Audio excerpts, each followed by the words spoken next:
Awaken your power. This is Mindset Mastery. You ever notice how sometimes you tell yourself you're healing, but deep down, you're just hiding? You stop talking to people because you need space. You stop trying new things because you're protecting your peace.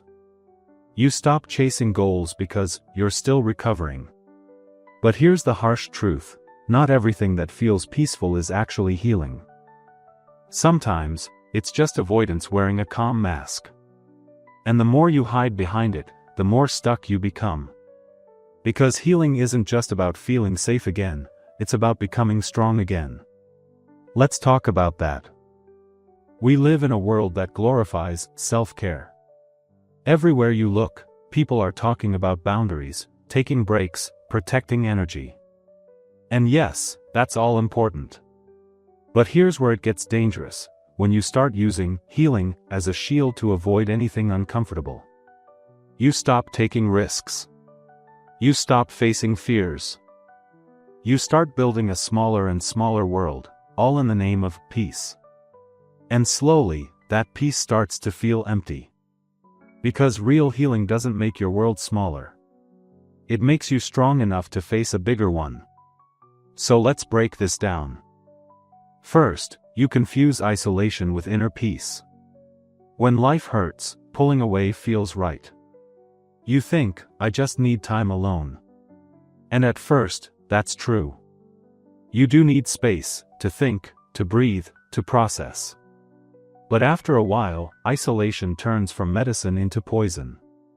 You start avoiding people not because they hurt you, but because you're scared of being hurt again. You stop connecting. You stop trusting. You stop living.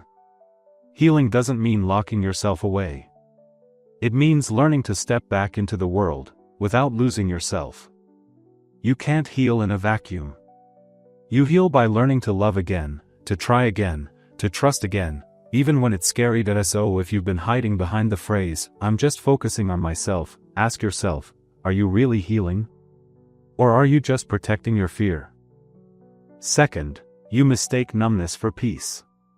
You think you're calm, but really, you're just disconnected. You tell yourself you've let it go, but deep down, you've just shut down. You don't get angry anymore. You don't cry. You don't feel much of anything, and you call that progress. But numbness isn't healing. It's just pain that's gone quiet. Real peace isn't the absence of emotion. It's the strength to face emotion without drowning in it. When you're healed, you can feel anger without acting on it. You can feel sadness without losing hope. You can feel love without fearing loss. Numbness feels safe because it's predictable. But peace feels alive. And that's the difference. If you've gone months or years feeling fine, but never truly alive, that's not healing. That's hiding. Third, you think avoiding triggers means you're growing.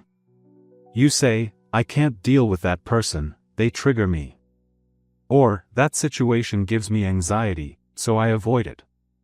But what if facing those triggers, gently and intentionally, is exactly what helps you grow?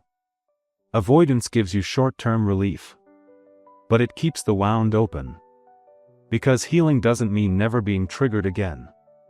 It means learning how to handle it when it happens. Imagine someone breaks their leg. If they never walk again because it might hurt, will they heal? No. The muscle weakens.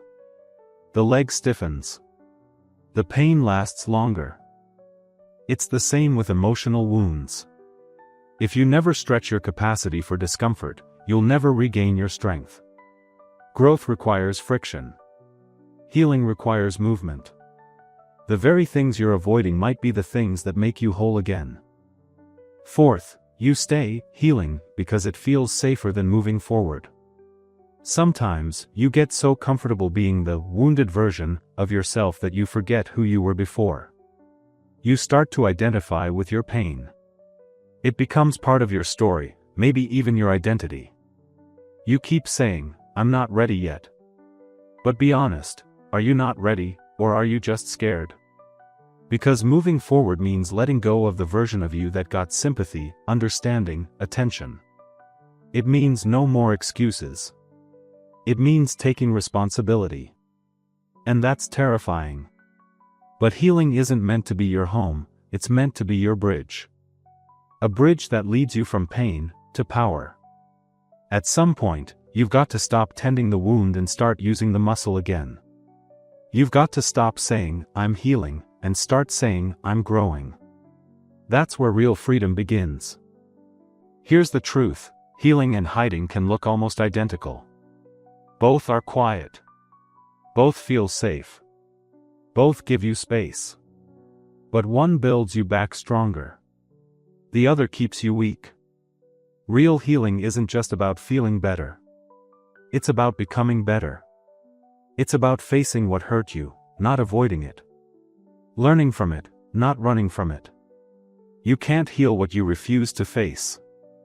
And you can't grow if you keep calling your fear self-care. So here's your reminder: healing isn't staying soft forever. It's becoming strong enough to walk through fire, and still keep your heart open. If this hit you, good. That means it's time. Ask yourself, where in your life are you calling it healing when it's really hiding? What's one small step you can take today to face what you've been avoiding? Because that one step, no matter how small, is where growth begins. And if this message spoke to you, hit that like button, share your thoughts in the comments, and subscribe for more. You're not broken. You're being rebuilt. But only if you stop hiding and start growing. Welcome to Mindset Mastery.